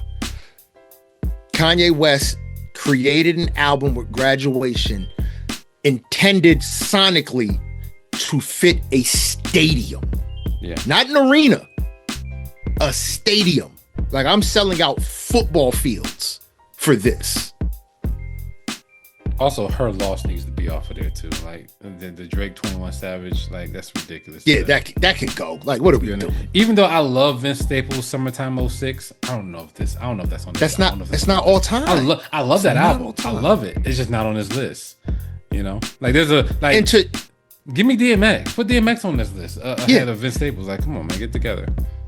And to show that I'm not some old head just being grumpy, I agree that Future's Dirty Sprite 2 should be on this list. Absolutely. I ain't saying anything Absolutely. about that. I'm wrong with that. I mean, that's the one where you be like, nah, they right. They got that right. Yeah, I mean, it's like Dirty Sprite. What Future did, what Dirty Sprite 2 did, it's like that should. Yeah, it's like that should be here. I mean, I think that there's no Stankonia on this. Stankonia, to me was. I thought Outkast was on here. What Outkast? Yeah, Stankonia is number 18. 18. Okay, I missed that one. Then. Stankonia is 18. But I think there's too many Drake albums. I mean, way too many. This was the Hey Drake. I mean, all right, look, we gonna wait a minute. Just like Section 80 ain't supposed to be on this list, right? Mm-hmm. There's Views definitely should not be on this list. There's too many Drake albums on this definitely list. Shouldn't be on this There's list. like four Drake albums. Certified Lover Boy should not be on this album. Should not be on this list. You could take Her Loss. You could take Certified Lover Boy. Okay, but and take off Views and take off Scorpion. He does not. Scorpion can go too. Drake can go too. Drake does Take Care. That's it. No, Take Care. He got to get at least 2 on there, right? Scorpion. Why? Scorpion, I could do without that one. You know what I'm saying? Reading this is too late. Lit. What are you talking about? I give you that for the mixtape because what that did for mixtape. So I give you those 2. Take Care, and If You're Reading This is Too Late. Yeah, it's just too many. Like they was like, yo, we got 4 Kendrick albums. We just gonna put any Drake thing. We fucking like, bro, get that shit off of here. Stop fucking playing. That's literally how I feel because they put all the Kendrick, then they had to put all the Drake, or vice versa. They put all the Drake. So then it seemed unbiased. Well, now we got to add the Kendrick. Yeah. But because Section 80 don't belong nowhere near this list. All right. I get Pimp. That's my favorite Kendrick album. I get that's gonna list. I get Good Kid. And for the people that like Damn, I love Damn.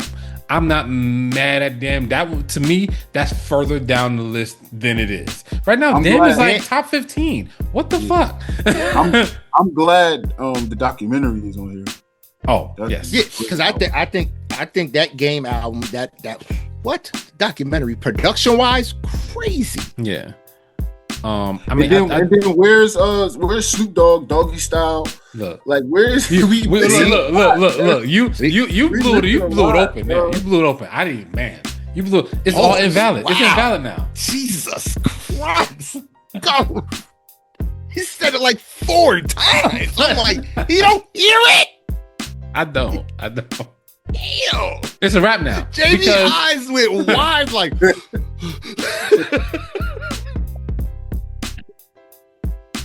He said, I don't. Anyway, all right. Enough of this invalid ass list. They didn't put Snoop on here. It's invalid, bro. automatically. No DMX, no Snoop. Nope. Invalid. All right. Invalid. Too much Drake. Like too much Drake, not enough DMX. What the fuck? Too much Kendrick, not enough Snoop. What are we doing here? Yeah. All right. Now before we move on to the to the piece de resistance. I think do y'all because I ended up having this became a big blow up. Do y'all see? Cause my wife is Jamaican. Mm-hmm. Do y'all say I'm going to get some? I want an oxtail dinner, or do y'all say I'm going to get some oxtails? I know it's oxtail. I know it's no S, but I'm a nigga and I can't help it. So niggas is always throwing an S on shit. Yeah, man. Look, man. It's shrimps. All right, it's Targets, it's Walmart's, okay, and it's oxtails. What the fuck you want me to do? Oh my god, niggas always got to put an S on something. Got to. So speaking of albums, right? So who has the best first 3 albums? Kendrick Lamar with Pimp a Butterfly, Damn, Good Kid, Mad City. Kanye West. Graduation, Late Registration, and College Dropout, and then Drake. If you're reading this, it's too late. Take Care, and the 5, that dumbass headshot. And then Get Rich or Die Trying, Curtis, and Massacre. All right, so first off, 50 Cent last. All right. Yeah, because he doesn't have three. Because he doesn't have three good albums. He doesn't have three, so he's last. Right? He gets two. He is two. And Get Rich or Die Trying was so good that it's pushing him into this conversation. Yeah. That's how good Get Rich or Die Trying was. Let's be real. Massacre wasn't as good as the sales say it was. Yeah. It was feeding off of Get Rich or Die Trying and that G Unit album. Yeah. People keep forgetting And that G Unit album. And that Kanye West. I'm gonna sell more than you. Well, that was for Curtis. That's for Curtis. I thought that was for Massacre. No, that was for Curtis. Yeah. Oh, that was for Curtis. Oh, Yeah, okay. and that hurt him. I think that hurt Curtis sales a lot. Because that was Twisted Fantasy for Kanye. No, that was Graduation. That was Graduation. That was Graduation. Yeah, It was Graduation versus Curtis. But whatever it is, he lasts because Get Rich or Die. That's how. Look, you gotta know that's how good Get Rich or Die Trying is, because 50 Cent is still relevant off of how good that off of 21 Questions alone. Like, he's still relevant. 50 Cent could literally do a verses with anyone and possibly Off win of that album. Off of one album. Off of one album. That's how good that shit was.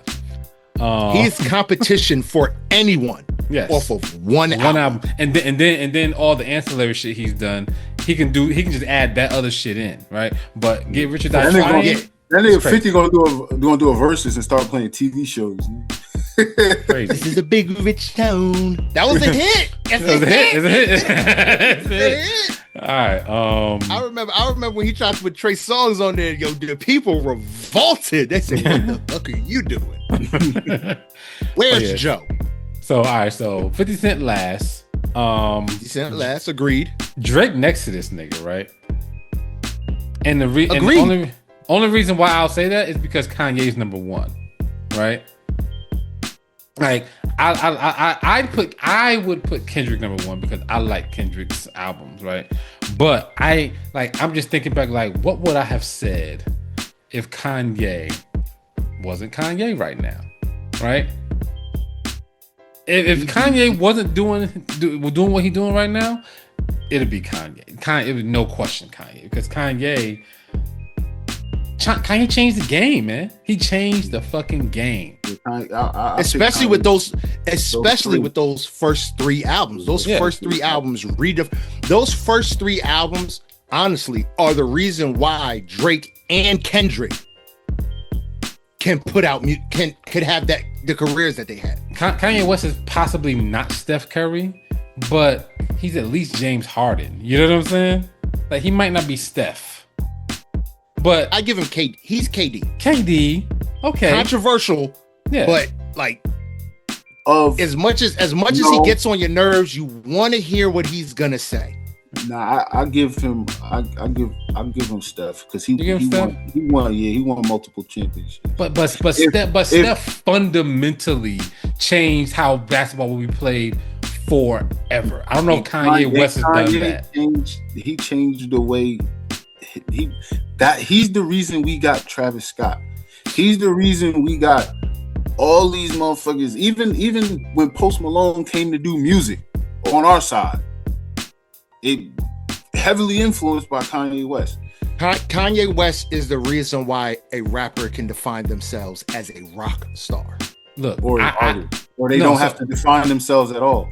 I don't have to. But he was that big when he said it. Stadium status, bro. I think y'all coming forward too much. I think that if we want to talk about the current rapper, I think you gotta give big props, probably bigger props, to T-Pain and Andre 3000. I think you gotta go there before you go Kanye.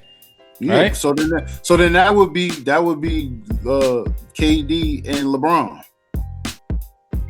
You know what I mean? You gotta remember, Steph came a little after. Yeah, but like if we timelining it, I mean, I'm not mad at the Steph comparison. I just know Steph with his game has changed the NBA forever. Like the NBA will never be the same. They're never going back. They're only gonna get a 4-point line, right? That's all we're gonna do. I think the nigga Wemby is the next change in the NBA. Yeah, I think Wemby's gonna make it important to have a big man again. He's gonna make the big man position. He's gonna make the He's gonna make that center position matter again. Yeah. But for Kanye, because like you mentioned T-Pain and Andre Dre 3000 as them being the reason why Kanye did what he did. I think it's a little bit different with Kanye because, like, how can I say it? Andre 3000 and T-Pain, they did it because that's what they wanted. It's not gonna come. Pause. I'm not saying it correctly. Let me change everything. Because Kanye did it with a specific intention. Yeah. What he did with specific intentions. Yes. Versus like T-Pain and Andre 3000. They like T-Pain admits he was like, I could sing a little bit, but not enough. So I used the auto-tune and I overdid it. And then I liked the way it sounded. So then he was by accident. But it was like by accident, but on purpose. On purpose by mistake. Yeah, on purpose by mistake. And then Dre 3000, I mean, that's just Baduism. We don't know. It just happened. It just happened. Baduism. Like, I ain't gonna lie.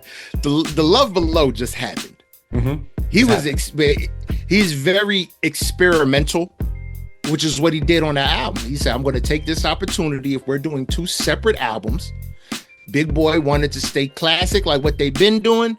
Dre 3000 said, I want to experiment. I want to try some shit out. And this is the only opportunity. This is the opportunity, not only, but this is the opportunity I have to do it. So Dre didn't know it was going to work. Yes, it won them, album of the year, but Dre didn't know it was going to work. Kanye West did what he did with those first three intentionally. Yes. To say, hey, these are going to work. I'm curating these projects with a specific vision and a specific goal on how because he talks about it all the time. The records that are on late registration and graduation are records that were done during college dropout. So he had this 3-album vision from jump. Yeah. It was intentional. Yeah. So that's what, to me, what gives him that edge.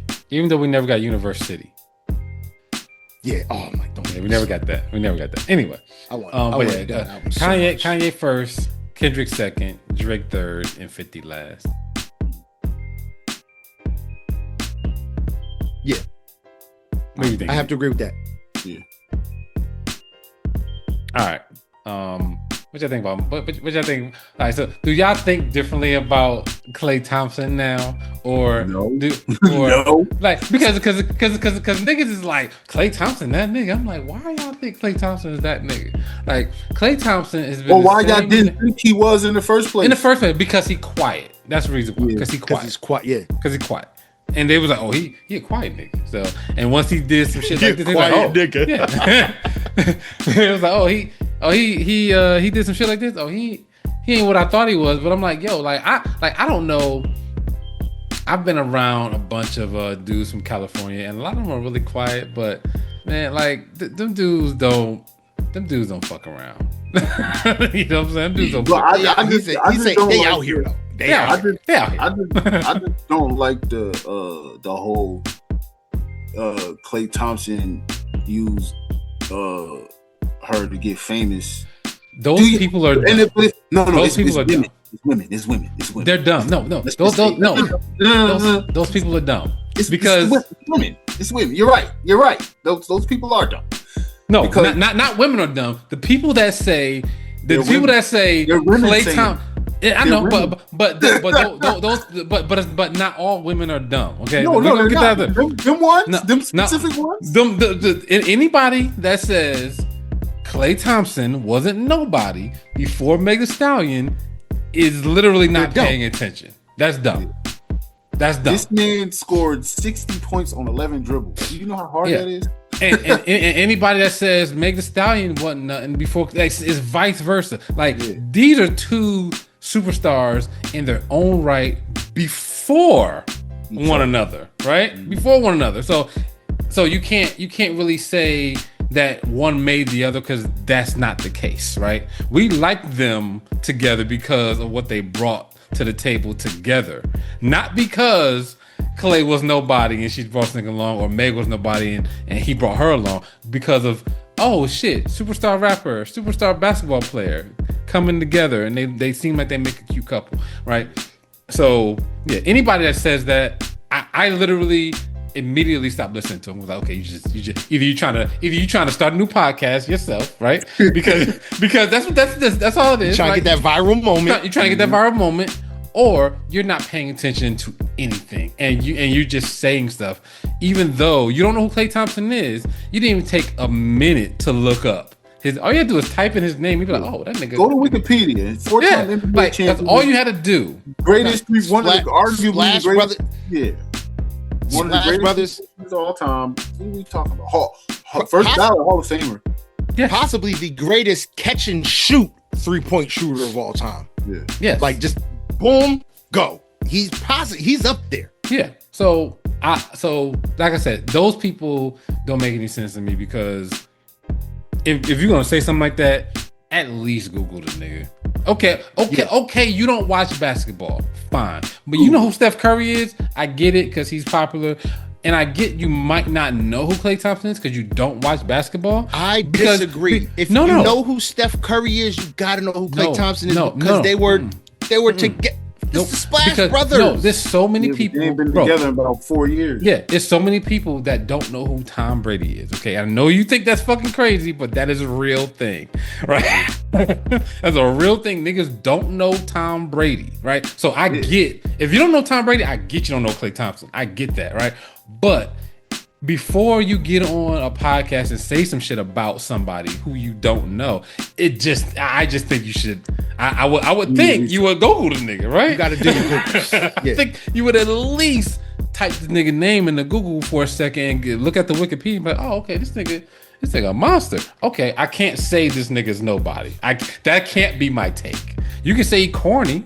You could say he wasn't. You could say he declined. You could say he probably wasn't popular. You can say a bunch of shit, but you can't say he ain't shit. You can't say that. Yeah. You can't say he was nobody before Meg Thee Stallion. Can't say that, because that nigga was 100%. And one of the best players. Like, he's one of the best players in the NBA. Yeah. There's a reason why. Like, when I look at it, the grand scheme, there's a reason why Meg Thee Stallion gave this nigga time. Because Meg Thee Stallion was here. Yeah. She's not giving a nigga down. She's not giving a nobody time. No. Yeah. He's a somebody somewhere. Somebody said, because that girl from England, she said that about Klay. And somebody said Klay is closer to LeBron than Meg is to Rihanna. Yeah. Yeah. When it comes to rings, when it comes to rings, what kind of ring?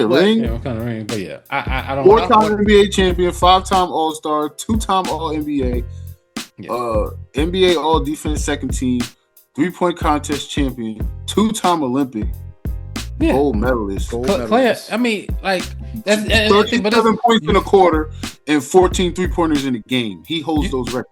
You don't even think. So think about it is when I heard that multiple times, I was like, this nigga won 4 championships. I forgot about the Olympics, my nigga. Like I forgot about that. Like, okay, I forgot about that. Okay, so y'all niggas, that makes their argument even more dumb to even say some shit like that. Now you see, but what I don't like is that everybody we staying focused on Klay. Klay. We forgetting one key thing, right? For every beautiful woman out there, there's always a nigga sick of her shit. Like, yeah, that's crazy. Don't matter. It don't matter. It's like, yo, what you think?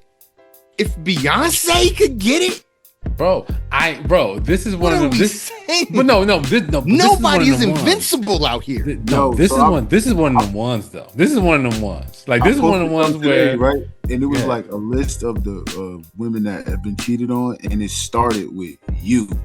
Just wild. Beyonce mother.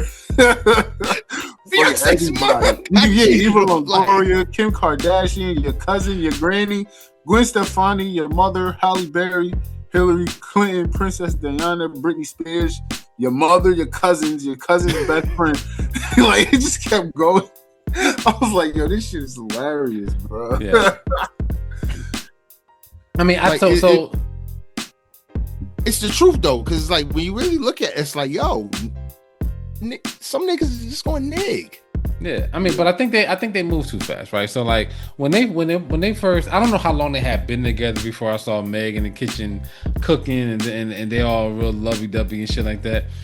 Like it kind of made me like, oh, them niggas moving kind of fast. Like either they really rock with each other, or this shit is like the first thing I thought was like they must have been in this relationship longer than what we know about it.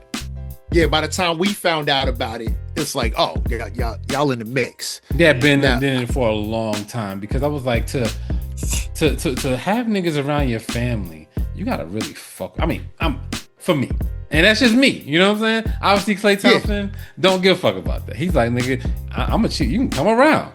You know what I'm saying? And them niggas not gonna care anyway, because you're gonna be gone. Allegedly though, where the girl at? You know, when they famous, they usually pop out like it was me. Yeah, ain't no girl showed up yet. Now, after all this comes out, because I think I've even said it on the podcast. What the fuck is Meg doing? Because she's dropping the bag right now. This is all of the acclaim in the world, right? She's tired. She's the next female rapper. She's this. She's that. She's that. You went to go do Broadway?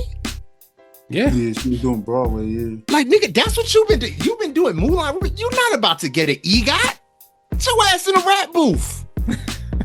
She was trying, bro. Dog. She was trying. Nah, stop trying to get the E. You ain't getting no. What do they get for a Tony? Like, right? Yeah. Moulin Rouge is not getting you a Tony. Get your ass in the booth and put out an album. Yeah, well. That explains so much. She put out that whack ass "I Love You" Klay song that she put out. My man. That shit was so bad. That was terrible. And it's like now it makes sense because you rusty, because you on Broadway. It's like you in jail. They both was rusty. Klay dropped 8 points a game this year. Man. Now, yo, next season, if he's Klay gonna be a monster, Klay gonna be a monster. That means he's about to jump in the time machine. Time. Klay Thompson comes back, getting 28 a game, nigga. That means I was right the whole time, because I said Meg is the reason why he sucks right now. Also wish Meg kind of handled it differently. I wish like we didn't have to know about it. I wish she could just be like, oh, me and Klay broke up and kept moving. Instead of like doing all of this, because now we talking about all this shit. It's like, bro, like we don't really need to know. Essentially, you could have just been like, oh, we're no longer together, and kept moving. It's never gonna happen, bro. That could never happen. It's gotta be. Can't see the shit, nigga. Yeah, buy one, get one free, nigga. That's all I built see. Your uniform shirt. Send me that link, yo. I can't even clown you. Let me see that link, bro. But yeah, man. I hope that they hope she figures out some folks. To me, man. She said she ain't doing relationships no more. I know.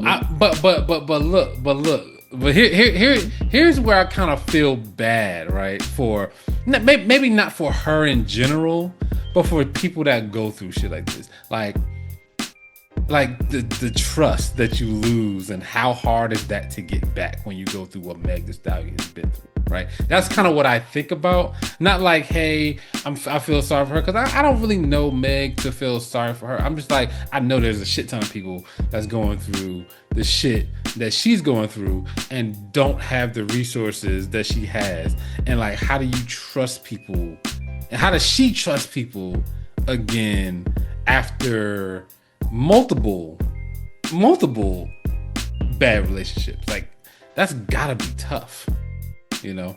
That's just kind of what I think about when it comes to the situation. So, but good luck to Klay. Hopefully Klay has a better season next year. I hope this nigga balls out. Good luck to Meg. So hopefully amazing. hopefully she finds a better relationship. Hopefully she finds somebody to be with that she fucks with heavy. And it's not gonna cheat on her. But it's just like, dang, bro. Like, nobody could not get cheated on, bro. If Meg and Beyonce and Halle Berry, like, and this Nia one, Long. and I forgot about Nia Long. they all Nia Long eventually crumble. It's crazy, bro. It's crazy.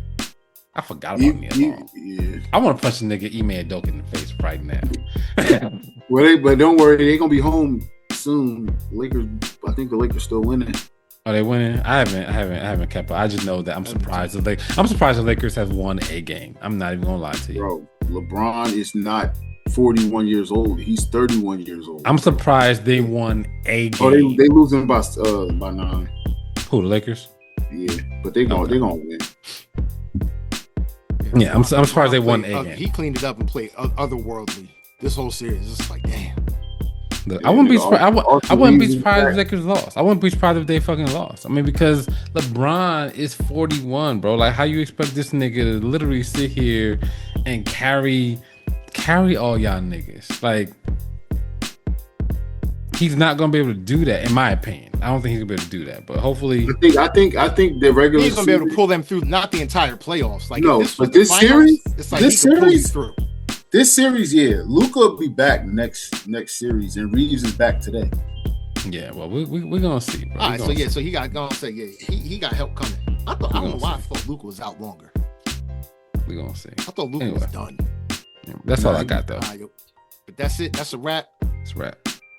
All right, y'all know what it is. It's a wrap. That's what it is. The show is over. You know what I mean? If you want to find us again any other way than how you're listening right now, you can do that by logging on to Apple Podcasts, SoundCloud, Listen Notes, iHeartRadio, Google Podcasts, Spotify, or again, you can see us right here on YouTube. You know what I mean? If you want to get in contact with us, the best ways to do that is I do it for hiphop1 at yahoo.com, or you can hit us up on IG at I do it for hiphop_podcast. If you got music you think we should be listening to, talking about on this here show, those are the best ways to get it to us. But understand, as I said, if we think it's good, we're going to say it's good. If we think it's bad, we're going to say it's bad. If we think it is terrible, trashable, we're going to say that too.